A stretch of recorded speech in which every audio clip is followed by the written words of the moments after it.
আমার মতো ভালো আর কেউ নাই, তোরা সবাই জাহান্নামী, আমি তো জান্নাতি।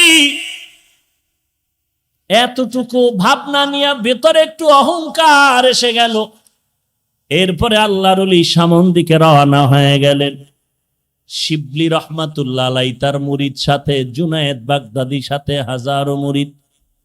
কিছু দূর গিয়া তাকায় দেখতেছেন খ্রিস্টান এলাকার মহিলা সুন্দরী মেয়েরা পানির কূপের থেকে কলসি ভরে ভরে পানি নিয়ে যায়। 30,000 হাদিসের হাফেজ আবু আব্দুল্লাহ সুন্দরী মেয়ের দিয়ে নজর করে এক নজরে তাকাইলেন। জুনায়েদ বাগদাদি বলেন, শায়েখ চলেন। নজর ওদিকে রাখিয়া হাতির ইশারায় বলে, যাও যাও, আমি যাব না, ওই খ্রিস্টান মেয়েকে বিবাহ না করে যাব না। কান্নার রোল পড়ে গেল, মাটি পর্যন্ত নরম হয়ে গেল, কিন্তু আবু আব্দুল্লাহর দিলটা আর নরম হলো না। কান্না করে শিবলি রহমাতুল্লাহ আলাইহি বলেন, আমাদের কাফেলা ইরাকে রওনা হয়ে গেলাম। এদিকে ঘটনা কি ঘটে যায়, আবু আব্দুল্লাহ একটানে খ্রিস্টান মেয়েটার বাড়ি গিয়া খ্রিস্টান মেয়ের বাবারে বলে, খ্রিস্টান মেয়ের বাবা, তোমার মেয়েটাকে আমার কাছে বিবাহ দিতে হবে। খ্রিস্টান ডাক দিয়া কয়, রে টুপিওয়ালা, আমার মেয়েকে যদি বিবাহ করতে চাও 2টা শর্ত তোমার মানতে হবে। 1 নম্বরে মদিনার পোশাক ফেলে দাও, মদিনার পোশাক ফালায় দিয়া তারপরে তুমি খ্রিস্টানদের পোশাক পরো। 2 নাম্বার, 1 বছর পর্যন্ত জঙ্গলের মধ্যে তুমি শূকরের রাখালগিরি করতে হবে। আবু আব্দুল্লাহ 30,000 হাদিসের হাফেজ বলে, দোনোটা শর্ত আমি মেনে নিলাম। মদিনার পোশাক ফালাইয়া খ্রিস্টানদের পোশাক মাথায় দিয়ে এবার জঙ্গলে চলে গেলেন। কয়েক মাস হওয়ার পর ওই শায়েখ শিবলির আবার কাফেলা এই এলাকায় রওনা হয়ে গেল পীরের খোঁজে। কি হালাত, এলাকায় এসে দেখে খবর নাই। খোঁজ খোঁজ করে দেখতেছে জঙ্গলের মধ্যে একটা লাঠির উপরে দাঁড়ানো, মাথায় ক্যাপ লাগানো, মদিনার পাগড়িও নাই। শিবলি রহমাতুল্লাহ আলাইহি গিয়া পা জড়ায় কান্না শুরু করলেন। এমন কান্না বলে চলে, ইরাকের মধ্যে হাজার হাজার মুরিদানরা কান্না করে আপনাকে দেখার জন্য। আবু আব্দুল্লাহর দিলটা নরম হয় না, সবার কান্নায় পাতার পানি ঝরে, শূকরের চোখেও পানি জমা হয়ে গেল। এইবারও তারা নিরুপায় কান্না করে আবার ইরাকের পথে রওয়ানা। কিছু দূর যাইতেছে, শায়েখ শিবলি বলেন, আমরা হাঁটতেছি ইরাকের পথে, হঠাৎ করে তাকায় দেখি কিছু দূর থেকে একটা পানির কূপ থেকে আমাদের শায়েখ আবু আব্দুল্লাহ উলঙ্গ গোসল করে উঠে আর কালেমায়ে শাহাদাত পড়ে আর বলে, আমাকে কাপড় দিয়ে আবৃত করে নাও। আমরা কাপড় দিয়ে আবৃত করলাম, ইরাকের খানেকায় তাকে নিয়ে গেলাম। খ্রিস্টান মেয়েকে বিবাহ করা হলো না। আমরা জিজ্ঞাসা করলাম, হযরত 30,000 হাদিস আপনি হাফেজ, কোরআনের হাফেজ, কি পরিমাণ মনে আছে? বলে, একটা হাদিস আমার মনে নাই, কোরআনের কোন ইলম আমার সিনার মধ্যে নাই। শায়েখ, এই হালাত কেন হলো? বলে, আমি যখন খ্রিস্টানদের গির্জার সামনে দাঁড়াইয়া মনের ভিতরে অহংকার জমা করে বলছিলাম, সব তোরা জাহান্নামে যাবি, আমি একা জান্নাতে যাব, এই ভাবনাটা আসার পরে দেখলাম আমার কলবের মধ্যখান থেকে একটা নূরের আলো বের হয়ে চলে গেল। মান ইয়াহদিল্লাহু ফাহুয়াল মুহতাদ ওয়া মান ইউদ্লিল ফালান তাজিদা লাহু ওয়ালিয়াম মুরশিদা। এত বড় আলেম, এত বড় আল্লামা, এত বড় ডক্টর, এত বড় আওলাদে রাসূল, সে কি ভুল করতে পারে? এত বড় আলেম, এত বড় আল্লামা সঠিক পথে থেকে জান্নাতে যেতে পারবে, তার গ্যারান্টি কি? তার গ্যারান্টি কি? অহংকারী হয় না রে ভাই। আমি যত বড় বক্তা হই না কেন, খোদার কসম, পটিয়া মাদ্রাসার বানী মুফতি আজিজুল হক রহমাতুল্লাহ আলাইহি স্টেজে বসে যখন নাহমাদুহু বলে টান দিতেন, ময়দানের মধ্যে কিয়ামতের আলামত শুরু হয়ে যেত, কান্নার আওয়াজ। চরমনায়ের জমিনে ঘুমন্ত সৈয়দ ফজলুল করিম, মাত্র ঘড়ি ধরা 40 মিনিটের বয়ান, সারা ময়দানের ভেতরে কান্নার আওয়াজ। আর আমি 3 ঘন্টা চিল্লাইলো, নিজেরও কান্না নাই, উম্মতেরও কান্নার খবর নাই। ওরে আল্লাহর বান্দা, যত বড় মুহাদ্দিস, যত বড় মাওলানা, মুফতি আর খতিব দাবি করি না কেন, ভালো করে অন্তরকে থামায়া দাও। হাজী এমদাদুল্লাহ মুহাজিরে মক্কি এবং মুহাদ্দিস শাহ ওলিউল্লাহ মুহাদ্দিস দেহলভির মতো কোনোদিন হওয়া যাবে না, কিন্তু তাদের কি হালাত! মরণ পর্যন্ত কান্নার উপরে ছিলেন, কবরে একা কেমনে থাকবো? আল্লাহর ভয় অন্তরে ঢুকাও। এজন্যই আমি বলেছি, আবারও বলছি, কথাটা মনে রাখো। কিয়ামত পর্যন্ত যত বয়ান হবে, মানুষ এই বয়ানের মধ্যে আমল করবে না যতক্ষণ পর্যন্ত আল্লাহর প্রতি আযাবের ভয় না আসবে। আর আল্লাহর আযাবের ভয় অন্তরে ততদিন পর্যন্ত আসবে না যতদিন পর্যন্ত বান্দা আল্লাহ ওয়ালার সোহবতে না যাবে। রশিদ আহমদ গঙ্গুহি রহমাতুল্লাহ আলাইহি এত বড় আলেম, তার কি দরকার ছিল কোরআন হাদিস পড়িয়েই তো মাওলারে পেয়ে যাইতেন, কিন্তু আরেকজন আল্লাহওয়ালার পেছনে যাওয়ার কি প্রয়োজন? হাজী এমদাদুল্লাহ মুহাজিরে মক্কি রহমাতুল্লাহ আলাইহি ইলমের লাইনে দৌরাত্ম কম, দুনিয়ার লাইনে ক্লাস বেশি করতে পারেন না। কিতাব পড়তেছেন, আল কালিমাতু লফজুন উজিয়ালি মা'নান মুফরাদান মুফরাদুন মুফরাদিন। মনে মনে কল্পনা করে এগুলো পড়লে কি হবে, এই পড়া লাভ কি? ফাআলু পরে কি লাভ? একজনে কয় এগুলো পড়লে তুই আমার আল্লাহর সাথে গভীর সম্পর্ক করতে পারবি, এগুলো আল্লাহর মারিফতের মাঝখানের বন্ধন। হাজী এমদাদুল্লাহ পাগল হয়ে গেলেন, আমার মাওলারে তো একটু চেনা দরকার, চিনি না, কোথায় আমার মালিক রে পাই? বলে এমনে এমনে পাবি না, যারা আল্লাহকে চিনে তাদের সংসর্গে যাও, সোহবতে যাও। এবার হাজী এমদাদুল্লাহ আল্লাহর দরবারে কান্না করেন, হে মালিক, তুমি তোমার একজন খাস বুজুর্গের সন্ধান আমাকে দাও, যার সোহবতে থাকলে আমি তোমার মারিফত অর্জন করতে পারি। হাজী এমদাদুল্লাহ আল্লাহর কাছে কান্না করেন, ও আল্লাহ, তুমি আমাকে হেদায়েতের জন্য একজন বুজুর্গের সন্ধান দিয়া দাও, তোমার একজন ওলির সন্ধান মিলায়া দাও। ঘুমের ঘরে ঠিকানা পেয়ে গেল, জানজানব জায়গার মধ্যে নূর মুহাম্মদ জানজানবীর সন্ধান পেল। ওখানে চলিয়া যা, ওখান থেকে মারিফতের একটু আগুন সিনায় লাগায় নাও। যদি সিনায় লাগাইতে পারো, মারিফতের আগুন যদি জ্বলিয়া যায়, জিন্দেগি তোমার কামিয়াবির দরওয়াজায় চলে যাবে। হাজী এমদাদুল্লাহ আল্লাহর পরিচয় নেওয়ার জন্য জানজানাব দৌড়াইতেছেন, আল্লাহর মোলাকাতের জন্য। আল্লাহর ওলির কাছে যায়, খুঁজতে খুঁজতে গিয়া দেখে জংলার কিনারে একটা মক্তব, ছোট একটা ঘরের মধ্যে ওই আল্লাহর বান্দা ছোট ছোট ছাত্রদেরকে আলিফ বা তা শিখাইতেছে। দেখা মাত্র হাজী এমদাদুল্লাহ ঢুকে দিলেন সালাম। নূর মুহাম্মদ জানজানবী ডেকে বলেন, ইমদাদ, এত আগে তুই কইছিলি, আগে কেন আসো নাই? তাড়াতাড়ি কেন আসো নাই রে ইমদাদ? আউলিয়ারা কারে উকবা এখতিয়ার, জাহেলারা কারে দুনিয়া এখতিয়ার। মাইলে মোমেন সোয়ে মোমেন মিশাওয়াত, মাইলে কাফির সোয়ে কাফের মিশাওয়াত।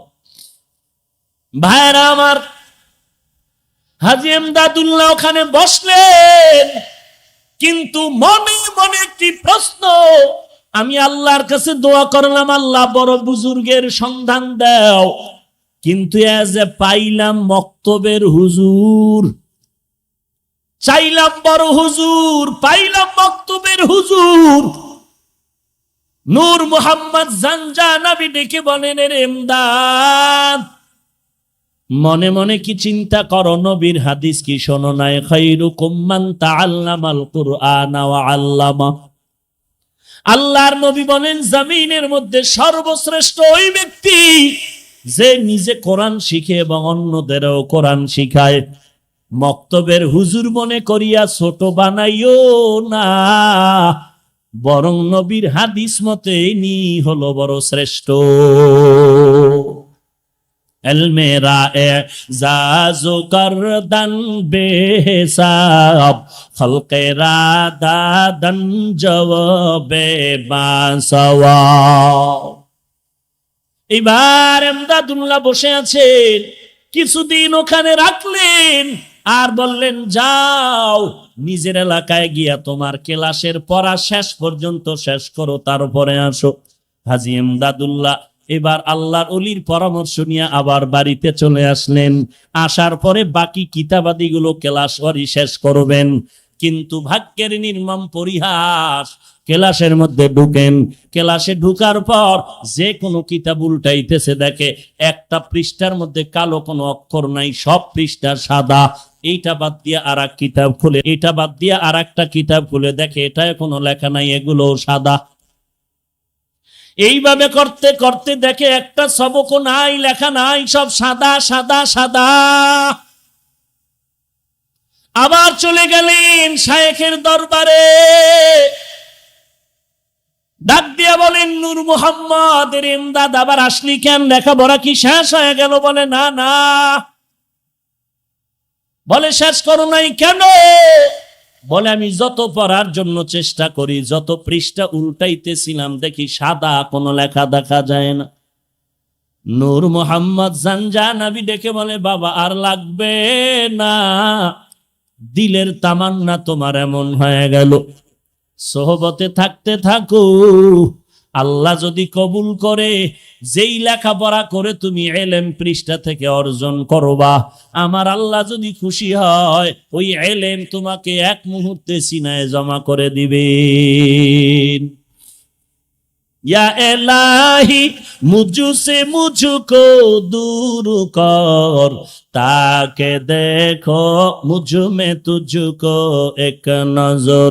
या इलाही तू मेरा माबूद है, या इलाही तू मेरा माशूक है, या इलाही तू मेरा तारो है, या इलाही तू मेरा गफ्फारो है। एरे नबीर उम्मते हाजी एमदादुल्लाह मुहाजिर मक्की আল্লাহর ওলির নেক নজরে কি পরিমাণ দামি হয়ে গেলেন, কেমন মারেফতের আগুন তার সিনায় লেগে গেল, কেমন আল্লাহর গোলাম, আল্লাহ তাআলা কেমন দামি করে ফেললেন। আল্লাহর ওলির নেক নজর যখন লেগে গেল, বান্দার সিনার মধ্যে পরিবর্তন শুরু হয়ে গেল। আমি প্রায় সময় উদাহরণ দিয়া বলি, একটা শিশু বাচ্চা আমার কাছে নিয়ে এসে বলে, একটু ফু দিয়া দেন, দম করেন, অসুস্থ। আমি বললাম, ডাক্তার দেখেন না কেন? বলে, ডাক্তারের ঔষধ খাইলো ভালো হয় না। আমি বললাম, তো ব্যাপারটা কি? বলে, বদনজর বদনজর বদনজর। একটা বেহায়া বেআমল গাঞ্জাখোরের বদনজরে যদি একটা বাচ্চার মধ্যে যদি রিয়াকশন শুরু হয়, একটা বেহায়া বেআমল গাঞ্জাখোরের বদনজর যদি গাছের মধ্যে লাগে, ফল নষ্ট হয়। একজন খাঁটি আল্লাহওয়ালা, তাহাজ্জুদওয়ালা, কোরআনওয়ালা, কান্নাওয়ালা যদি একটা মানুষের মধ্যে নেক নজর দেয়, কেন তার মধ্যে অ্যাকশন হবে না? ওইটা বুঝে এটা বুঝে না রে কপাল পোড়া ভাই। আল্লাহওয়ালার নেক নজরের যে কি পাওয়ার, এইটা যে বুঝানো সম্ভব না। হাজী এমদাদুল্লাহ আল্লাহর ওলির নেক নজর পেলেন, বেশি লেখাপড়া করতে যায় নাই, আল্লাহ তারে এলেমের মারেফত দান করলেন। কেমন মারেফত! হাজী এমদাদুল্লাহ এমন আল্লাহর খাস বান্দা পরিণত হয়ে গেল। এখন বান্দা পা সোজা করে ঘুমায় না, পা সোজা করে শোয় না, পা বাঁকা করে বসে। রশিদ আহমদ গঙ্গুহি রহমাতুল্লাহ আলাই প্রশ্ন করলেন, শাইখ পা দুটো সোজা করে কেন ঘুমান না? বলে, ওরে রশিদ, এমন প্রশ্ন তুমি আমাকে করে ফেলেছ, কারো কাছে বলবা না। আমি আমার মাওলার বড় আশিক। আমি পাওটা খোলার জন্য যেদিকেই পা বাড়াই, ডানে বলো বামে বলো সামনে পেছনে, আমি এমদাদুল্লাহ সেদিকে আমার মাওলার নূরের তাজাল্লি দেখতে পাই। আমি আল্লাহ তাআলার নূরের তাজাল্লি দেখতে পাই। এই বয়ানটা করা সহজ, বুঝানো সম্ভব না, বুঝাও বড় সম্ভব না। ওই হাজী এমদাদুল্লাহর সিনার থেকে মারেফতের আগুন লেগেছে রশিদ আহমদের সিনায়, আর ওই রশিদ আহমদের সিনার থেকে মারেফতের আগুন লেগেছে উজানির কারি ইব্রাহিমের সিনায়, আর ওই উজানির কারি ইব্রাহিমের সিনার থেকে মারেফতের আগুন লেগেছে চরমনার সৈয়দ ইসহাকের সিনায়। এরে নবীর উম্মতের দল, কাসেম নানতবীর সিনায় মারেফতের আগুন লেগেছে। ওরে নবীর উম্মতের দল, যে কারণে মারেফতের আগুন যদি একবার কারো সিনায় লেগে যায়, ঠান্ডা বসে থাকতে পারে না রে বাবা। কারণ মুরগির বাচ্চাগুলো খানা চায়, পাগলের মতো মায়ের কিনারায় ঘুরে, খানা পাইলে আত্মহারা হয়ে যায়। যেই বান্দা আমার মাওলার পাগল, যেই বান্দা আমার মাওলার মারেফতের পাগল, ওই বান্দা যখন মাওলার কোনো আওয়াজ পায় সহ্য করে নিতে পারে না। ইয়া এলাহি মুঝসে মুঝকো দূর কর, তাকে দেখো মুঝ মে তুঝকো এক নজর। ইয়া এলাহি तू मेरा माबूद है, या इलाही तू मेरा माशूक है। এরে নবীর উম্মতের দল, দুনিয়াতে যাদেরকে দেখো সবাই কিন্তু পাগল। দাবি করি আমি বড় বুদ্ধিজীবী। আল্লাহর ওলি শামসুল হক ফরিদপুরি রহমাতুল্লাহ আলাইহি বলেন, দুনিয়ার সবাই পাগলের দল। কেউ টাকার পাগল, কেউ ক্ষমতার পাগল, কেউ বাড়ির পাগল, কেউ গাড়ির পাগল, কেউ নারীর পাগল। যে যেই জিনিসের পাগল ওই জিনিসের জিকির করে হাঁটতে চলতে উঠতে বসতে। আর এই জমিনে আর একদল পাগল দেখবা, এরা টাকার পাগল না, বাড়ির পাগল না, গাড়ির পাগল না। এই বান্দাগুলো পাগল হলো আমার আল্লাহ তাআলার পাগল। এই বান্দা টাকা চায় না, বাড়ি চায় না, গাড়ি চায় না, নারী চায় না। এই বান্দা সব সময় হাঁটতে চলতে উঠতে বসতে তালাশ করে আমার মালিক কোথায়, আমার আল্লাহকে পাওয়া যায়। ওরে টাকার পাগল সব থেকে ঘুরে আর টাকা খুঁজে। যেই বান্দা বাড়ির পাগল, কেমনে বাড়ি করবে সেই ধান্দায় খুঁজে। যেই বান্দা নারীর পাগল, হাঁটতে চলতে নারী খুঁজে। আর যারা আমার মাওলার পাগল, ওই বান্দা খানার মধ্যে বসিয়াও তালাশ করে আমার মালিক। ওই বান্দা ঘুমের মধ্যে গেল তালাশ করে আমার মালিক। ওই বান্দা বাজারে গেল তালাশ করে আমার মালিক। আমার মালিকের আমি কোথায় পাই?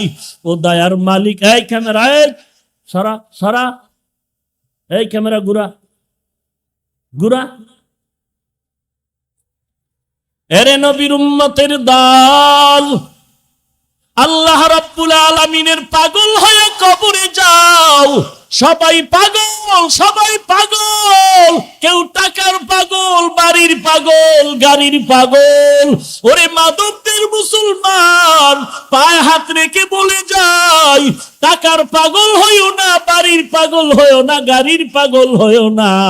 আল্লাহর কাছে চোখের পানি ছেড়ে কাঁদো আর বলো, রে মালিক তোমার পাগল বানাইয়া দাও। আমরা তোমার পাগল হয়ে যদি কবরে যাই, আল্লাহ তাআলা কবর জান্নাতের বাগান বানায় দিবেন। আল্লাহর পাগল যদি হইতে চাও, আল্লাহওয়ালাদের সোহবতের সময় দেওয়া লাগবে। আল্লাহওয়ালা তালাশ করু, যাদের চেহারার দিয়ে তাকাইলে কলিজা ঠান্ডা, নেক আমলের আগ্রহ বেড়ে যাবে। খবরদার আল্লাহওয়ালা খুঁজতে গিয়া ভন্ডের কিনারায় যেও না, সাবধান। এই জমিনে আল্লাহওয়ালা নামের ভন্ডের অভাব নাই। আমার নবী দিনের দাওয়াত দিতে গিয়া খানা নাই, ঘুম নাই, পেটে পাথর। আর এই জমিনে এমন আল্লাহওয়ালা খানকায় বসে আছে, 30 বছর খানকায় দৌড়াইলি, তোমার পীর সাহেব এলাকায় এসে কালেমার কথা বলে না। আমার মনে হয় তোমার পীর হয়তো নারী, না হয় হিজরা। हकीकत से तू दुनिया बेखबर है, दुनिया की नुमाइश पर नजर है। नमी गुयम के आज दुनिया जुदा बाश, बहर कारे के बाशी बा खुदा बाश। या अय्युहल्लज़ीना আমানুত্তাকুল্লাহ। দুটো আদেশের মধ্যে 1 নম্বরে আল্লাহকে ভয় করো। আল্লাহকে ভয় করার মানে আল্লাহর আযাবের ভয় কর, কারণ আল্লাহর আযাব বড় ভয়ঙ্কর আযাব। 1 সেকেন্ডের জন্য আল্লাহ পাকের আযাব সহ্য করার শক্তি কারো নাই রে বাবা। এ জমিন থেকে 9,30,00,000 মাইল উপরে সূর্য, দিনের বেলা ছিল, রাতের বেলা না। এরপর এত গরম কেন রে বাবা? সূর্যের গরম, এত গরম ঘাম, ফ্যানের বাতাসেও ঠান্ডা হয় না। এর এলাকার যুবক, আমিও তোমার মতো একটা যুবক সন্তান। টুপি মাথায় দিলে মাথা গরম হয় বাবা, তুমি বুঝতেছো, আমি বুঝি না। ব্যাপারটা এমন না। দাড়িটা লম্বা করলে যৌবনের ভাব চলে যাবে, তুমি বুঝতেছো, আমি বুঝি না। ব্যাপারটা কিন্তু এমন না। লম্বা জামা পরলে শরীর আটকায় যাবে, তুমি বুঝতেছো, আমি বুঝি না। ব্যাপারটা এমন না। এত কিছু বুঝার পরও কেন টুপি ফালাই না, দাড়ি ফালাই না, নামাজ বাদ দেই না? একমাত্র কারণ আল্লাহর কোরআন পড়লাম, নবীর হাদিস পড়ে দেখলাম একটা কথাও মিথ্যা নাই। গুনাহগারের জন্য আল্লাহ জাহান্নাম বানায় রাখছেন, নেক আমলওয়ালার জন্য আল্লাহ জান্নাত বানায় রাখছেন। ওই জাহান্নাম কত বড় ভয়ঙ্কর, 1 সেকেন্ডের আযাব সহ্য করার শক্তি কারো নাই রে বাবা। ওই জাহান্নামের গরম সহ্য করতে পারবো না। এই জন্যই তো আল্লাহর মহাব্বতে টুপিও ছাড়ি না, নামাজ ছাড়ি না, বেপরদায় চলার চেষ্টা করি না। কারণ আল্লাহর নবী বলেন, ওরে দুনিয়ার মুমিন, ও দুনিয়ার বান্দা, 1 জাররা পরিমাণ গুনাহ নিয়ে যদি কবরে যাও, ওই কবরে 2 পার্শ্বের মাটির চাপ, ওই কবরের মাটির চাপে পাঁজরের হাড্ডি চুরমার হয়ে যাবে। একটা নয়, দুটো নয়, 90 থেকে 99টা সাপ। কবরের ভেতরে জাহান্নামের আগুন সহ্য করার শক্তি নাই রে ভাই। এর যুবক, পায়ে হাত রেখে বলি, গুনাহ ছেড়ে দাও, আর গুনাহের কাছে যেও না, তওবা করো রে মালিক। আর গুনাহ করব না রে আল্লাহ, তুমি মাফ করে দাও। আয় আল্লাহ, তুমি আমাকে জাহান্নামের আগুন থেকে বাঁচায় দাও রে আল্লাহ। ও আল্লাহ, দুনিয়াতে সূর্যের গরম সহ্য করতে পারি না, কেউ যদি আমার হাতে একটা বেতের বাড়ি দেয়, বড় ব্যথা পাই, বড় কষ্ট পাই, সহ্য করতে পারি না। একটা বেতের বাড়িতে যদি এত ব্যথা, ওই কবরের মাটির চাপে কি ব্যথা সহ্য করার শক্তি নাই রে যুবক। আল্লাহর কাছে তওবা করো, জিন্দেগিতে আর নামাজ ছাড়বা না, গুনাহের পথে যাবা না, নবীর আদর্শ ছাড়া চলবা না, নবীর সুন্নতের আমল ছাড়বা না, আল্লাহ ওয়ালার সোহবত বাদ দিবা না রে বাবা। ওরে যুবক, তাকায়া দেখ, তোমার আমার মতো কত যুবক নামাজি দাড়িওয়ালার অভাব নাই, পাশে বসে আছে। ওরে বান্দা, তাকায়া দেখ, যুবকের চোখের কোঠায় পানি। এই যুবক কেন কাঁদতেছে জিজ্ঞাসা কর। ও মা হারায় নাই, বাবাও হারায় নাই, তারপরও কেন কাঁদে? ওই বান্দা আমার মাওলাকে হারাইয়া কাঁদতেছে। ওই বান্দা মা তালাশ করে না, বাবা তালাশ করে না, ও তালাশ করে আমার মালিক, আমার মাওলারে। ওরে বান্দা, ওই মাওলাকে বন্ধু বানায় নাও। আল্লাহর কাছে চোখের পানি ছেড়ে কান্না করো, তওবা করো। যদি চোখে পানি না আসে, কান্নাওয়ালার কাছে গিয়া হাতটা বাড়ায়া দোয়া চাও। ওরে কান্নাওয়ালা ভাই, তোমার কপাল কত ভালো, আমার কপাল পোড়া, চোখে পানি নাই, গুনাহের কারণে দিলটা শক্ত হয়ে গেল। ও আল্লাহ, কান্নাওয়ালা চক্ষু দাও, কান্নাওয়ালা চক্ষু দান করো আল্লাহ। কারণ দুনিয়ার ঘরে আগুন লাগলে পানি ছাড়া যেমন ঠান্ডা করা যায় না, ওরে গুনাহের কারণে যে জাহান্নামের আগুন, ওই জাহান্নামের আগুন চোখের পানি ছাড়া ঠান্ডা হবে না রে বাবা। চোখের পানি নিয়ে কবরে যাও, আল্লাহর দরবারে দিলটা খুলে ডাক দাও, রে মালিক, তুমি আমাদেরকে খালি ফিরাইয়া দিও না রে আল্লাহ। আয় আল্লাহ, তুমি তোমার নামের পাগল বানাইয়া দিও, তোমার আশিক হওয়ার তৌফিক দান করো আল্লাহ। দুনিয়ার পাগল হতে চাই না, জান্নাতের পাগল হতে চাই। ও আল্লাহ, তুমি মাফ করে দাও। আয় আল্লাহ, তুমি এই ময়দানের একটা বান্দাকেও খালি ফিরাইয়া দিও না রে আল্লাহ। সেই সকাল 11টা থেকে কত বান্দা হাজির, ও মাওলা, শুধু তোমার মুহাব্বত, খানা চায় না, টাকা চায় না, শুধু তোমার মোহাব্বতের আশায় বসে আছে রে আল্লাহ। কাউকে খালি ফিরাইয়া দিও না, মেহেরবানি করে সবাইকে জান্নাতের মেহমান বানায় দাও, আমিন। আলহামদুলিল্লাহি রাব্বিল আলামিন, ওয়াসসালাতু ওয়াসসালামু আলা সাইয়্যিদিল আমবিয়াই ওয়াল মুরসালিন ওয়া আলা আলিহি ওয়া আসহাবিহি আজমাইন। ইয়া আরহামার রাহিমিন, ইয়া আরহামার রাহিমিন, ইয়া আরহামার রাহিমিন, ইয়া আরহামার রাহিমিন।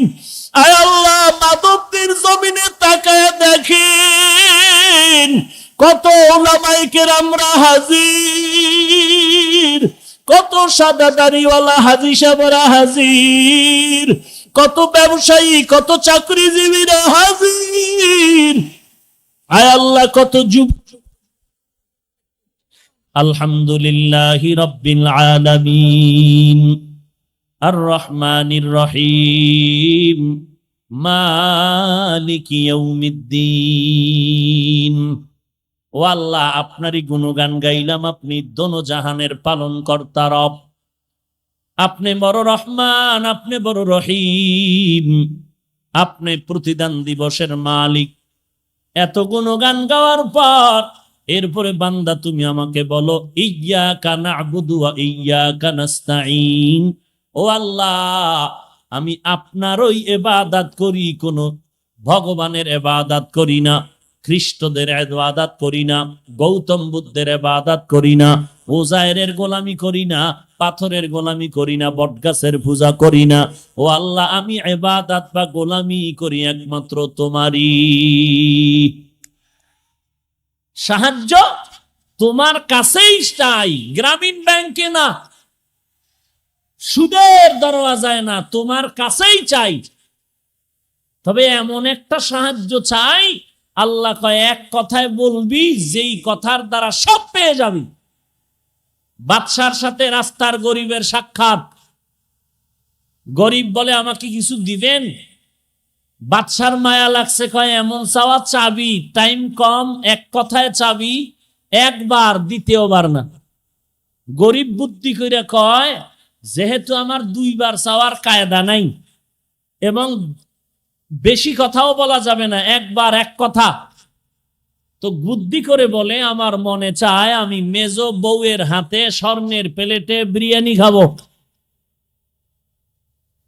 এক কথায় বলে দিল যে আমার বউ একটা আছে আর একটা দরকার, স্বর্ণের প্লেট পাইলে আমি 10 তলার মালিক হয়ে যাব, ধনী হয়ে যাব।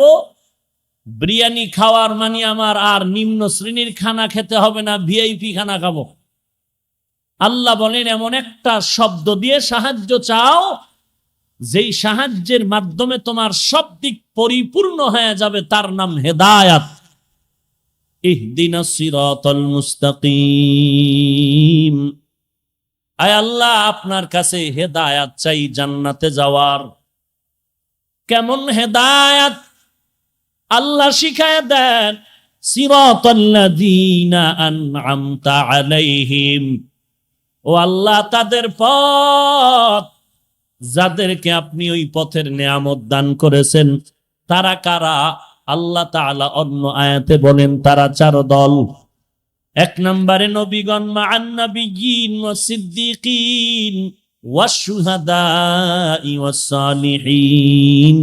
আল্লাহ নিজেই বলেন, ওয়া হাসুনা উলাইকা রাফিকা।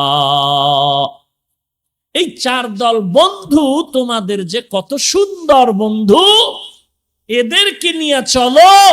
2 দল শয়তান তোমাকে আর বিপদে ফেলতে পারবে না, এই 4 দল নিয়ে চললে। এর মধ্যে 1 নম্বরে নবীগণ, সিদ্দিকগণ, শহীদগণ, সর্বশেষ সালিহিন। আল্লাহ যাদেরকে বললেন সালিহিন, অন্য আয়াতে আল্লাহ বললেন এরা হলো সাদিকিন। ইয়া আইয়ুহাল্লাযীনা আমানুত্তাকুল্লাহ ওয়া কুনু মা'আস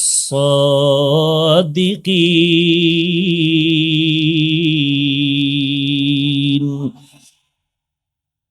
আল্লাহ তাআলা বলেন সাদিকিনদের সঙ্গী হয়ে যাও। আর আমি আল্লাহকে ভয় করো হে মুমিন। যাদেরকে আল্লাহ বললেন সালিহিন, এরা নেক আমলওয়ালা, সাদিকিন এরা সত্যবাদী। আল্লাহ অন্য আয়াতে বলেন এরা হলো আউলিয়া আল্লাহ, এরা আমার বন্ধু। কেমন বন্ধু? আমি আল্লাহ এদেরকে আশ্বাস বাণী দিলাম, লা খাউফুন আলাইহিম ওয়ালা হুম ইয়াহজানুন আল্লাযীনা আমানু ওয়া কানু ইয়াত্তাকুন। আউলিয়া বহুবচন, তার এক বচন ওলি। আল্লাহর ওলি মানে আল্লাহর বন্ধু, এরাই হলো উলামা। প্রত্যেকটার সাথে তাকওয়ার সূত্র লাগানো আছে। ইন্না আকরামাকুম ইনদাল্লাহি আতকাকুম। উলামা কে? যার মধ্যে আছে তাকওয়া। সাদিকিন কে? যার সাথে সংযুক্ত তাকওয়া। আউলিয়া আল্লাহ কারা? 1 নম্বরে তাদের ঈমানটা পরিশুদ্ধ, 2 নম্বরে তাদের মধ্যে আছে তাকওয়া। এদেরকে বন্ধু বানায় চলো। আলহামদুলিল্লাহ, সূরার থেকে আমরা শিক্ষা পাইলাম একা একা চলা যাবে না। জান্নাতের পথে চলতে হলে তোমরা 4 দল বন্ধুরে সঙ্গী বানায় চলো। সর্বশেষ যেই তোমাদের বন্ধু, তারা হলো সাদিকিন, সালিহিন, উলামা। কিয়ামত পর্যন্ত নতুন করে নবুয়াত পানেওয়ালা নবী আসবে না, আবু বকর আসবে না, ওমর আসবে না, ওসমান আলী আসবে না, কোন সাহাবা আসবে না। কিয়ামত পর্যন্ত থাকবে একমাত্র উলামা। ওই উলামাদের সঙ্গী হয়ে থাক। ওই উলামা কারা? যাদের মধ্যে আল্লাহর ভয় বেশি থাকবে, গুনাহ করবে না। এদের মধ্যে থাকবে ইলমে নবুওয়াত, এদের মধ্যে কোরআন হাদিসের ইলম। এদের অনুসরণে চলো রে গোলাম। এরা আল্লাহর ভয় নিয়ে চলবে, আমি জান্নাতে যেতে চাই, আমি আল্লাহর গোলামি করব, আর কারো গোলামি করব না। আমি নবীর তরিকা মতে চলবো, আর কারো তরিকা মতে আমি চলবো না। এটাই আমার ফাইনাল কথা। কিন্তু আল্লাহর গোলামি কেমনে করব, নবীর তরিকা মতো কেমনে চলবো? আমি কোরআন জানি না, হাদিস জানি না, সুন্নাত চিনি না। একদল মানুষ মূর্খ, এখন তাদের কি উপায়? বলে এরা তাবলিগে যাও, তাবলিগে গিয়া নবীর সুন্নত শিখলো। চরমনাইওয়ালারা, উজানিওয়ালারা, দেওবন্দিওয়ালারা, কৌমিওয়ালারা মানুষের দাঁড়ে দাঁড়ে দাঁড়ে দাঁড়ে গিয়া সুন্নতের বয়ান করে। টুপি মাথায় দাও, নামাজ পড়ো, দস্তারখানে খানা খাও, সালাম দাও, 5 ওয়াক্ত নামাজ পড়ো, কাউকে গালাগালি করবা না, কারো হক নষ্ট করবা না। কিয়ামতের ময়দানে আল্লাহ যদি জিজ্ঞাসা করে, নবী যদি জিজ্ঞাসা করে, উম্মত কোরআন পড়তে জানো না, হাদিসও পড়তে জানো নাই, আমি নবীর তরিকা কেমনে পাইলি, আমার আল্লাহর গোলামি কেমনে শিখলি? ওই বান্দা যদি কয়, আল্লাহ আমি কোরআন জানি না, হাদিস জানি নাই, চরমনাইর আল্লাহওয়ালাদের সোহবতে গিয়া নবী তোমারে চিনলাম, আল্লাহরে চিনলাম, আলেম ওলামাদের সোহবতে গিয়া নবীর সুন্নতের টুপি উঠাইলাম, দাড়ি উঠাইলাম। আল্লাহ তাআলা তখন বলবে, পয়গম্বর এই বান্দাকেও তো জান্নাতে দিতে হবে। এই বান্দা যাদের মাধ্যমে জান্নাতের পথে আসলো, এদেরকেও আজকে পুরস্কার দেওয়া দরকার। মাইলে মোমেন সোয়ে মোমেন মিশাওয়াত, মাইলে কাফের সোয়ে কাফের মিশাওয়াত। সোহবতে সালে তোরা সালে কুনাত, সোহবতে তালে তোরা তালে কুনাত। এক জমানা সোহবতে বা আউলিয়া বেহতার জুসদ সালে তাআত বেরিয়া। চরমনাইওয়ালারা, উজানিওয়ালারা, তাবলিগওয়ালারা এই মানুষগুলোকে টুপি উঠাইয়া দিয়া বড় একটা অন্যায় করেছে। হ্যাঁ, যেই মানুষটা টুপি চিনতো না, টুপি দেখতে পারতো না, এখন টুপি মাথায় না রাখলে মনটা খারাপ। আগে নামাজ পড়তো না, এখন নামাজের আজান শুনবেন মসজিদে হাজির। যেই বান্দা গানটা তার আপন, এখন কোরআনের বয়ান তার আপন। যেই যুবক রাতের পর রাত মোবাইলে গান শুনে কাটায়, ওই বান্দা আলেম ওলামার বয়ান শুনে হকপন্থী আলেমের কাছে আসলো। হাটহাজারি গেল, চরমনাই গেল, বাহাদুরপুর গেল, আল্লাহওয়ালার বয়ান শুনিয়া বান্দা এখন 24 ঘন্টা দরুদ পড়ে, জিকির করে। ওই বান্দা নামাজ পড়ে, মোবাইলে বয়ান শুনে, গান শুনে না। ওরে নবীর উম্মতের দল, এই বান্দাগুলো চরমনাই বলো, আহলে হক ওলামায়ে দেওবন্দি বলো, তাবলিগ বলো, এদের কারণে যে ভালো রাস্তা আসলো, এটা কি তারা খারাপ অন্যায় করলো নাকি? তাহলে এত যদি বলো ভালো করেছে, তাবলিগওয়ালারা ভালো করলো, চরমনাই ভালো করলো, উজানি ভালো করলো, এরপরও যদি কেউ বলো চরমনাই ভালো না, উজানি ভালো না, তাবলিগ ভালো না, আমি বলবো বান্দা তুমি নিজেই ভালো না। हकीकत से तो दुनिया बेखबर है, दुनिया की नुमाइश पर नजर है। नमी गुयम के आज दुनिया जुदाबाश, बहर कारे के बाशी बा खुदाबाश। या अय्युहल्लज़ीना আমানুত্তাকুল্লাহ। 1 নম্বরে আল্লাহকে ভয় করো, 2 নম্বরে জবানের হেফাজত করো। হে মুমিন, এত বয়ান চলতেছে ময়দানের ভেতরে, সেই সকাল 11টার থেকে বয়ান চলে। এমন একটা দিন নাই বাংলাদেশের এক একটা থানার মধ্যে 2-1টা বয়ান চলে না। সেই রমজানের ঈদের পরের দিন থেকে মাহফিল শুরু হয়ে গেল। জোহরের পরে বয়ান, আসরের পরে বয়ান, মাগরিবের পরে বয়ান, ইশার পরে বয়ান। প্রত্যেকটা বয়ান স্টেজে 1-1.5 ঘন্টা এক একজন আলেম বয়ান করে। তাবলিগওয়ালাদের বয়ান, পীর মাশায়েখের বয়ান, জুমার দিনের খতিবের বয়ান, বয়ান, এত বয়ানের পরেও মানুষ কেন দিনের দিকে আগাইতে চায় না? কারণটা কি? কারণটা কি? এরে নবীর উম্মতের দল কেন টুপি পরতে চায় না, দাড়ি রাখতে চায় না, পর্দা করতে চায় না? এর একমাত্র কারণ, আল্লাহর কসম করে বলি, যতদিন পর্যন্ত জাহান্নামের আযাবের ভয় বান্দার অন্তরে আসবে না, ততদিন পর্যন্ত বান্দা গুনাহ থেকে ফিরতে পারবে না। এটাও মনে রাখবেন, আল্লাহর কসম, যতদিন পর্যন্ত আল্লাহর ভয় অন্তরে আসবে না, ততদিন পর্যন্ত বান্দা গুনাহ ছাড়তে পারবে না। আর ততদিন পর্যন্ত বান্দার অন্তরে আল্লাহর ভয় জমা করতে পারবে না, যতদিন পর্যন্ত খাঁটি আল্লাহওয়ালার সোহবতে যাবে না। আপনারা ঠিক বললেও ঠিক, না বললেও ঠিক। কেমনে? 2 মিনিটে একটা ঘটনা টান দিতেছি। এত বড় আল্লামা, এত বড় ডাক্তার, এত বড় ডক্টর, সে কি ভুল করতে পারে? এই যে এক মাস্তানি ভাব, এই ভাবের পরিণাম ফল কত খারাপ।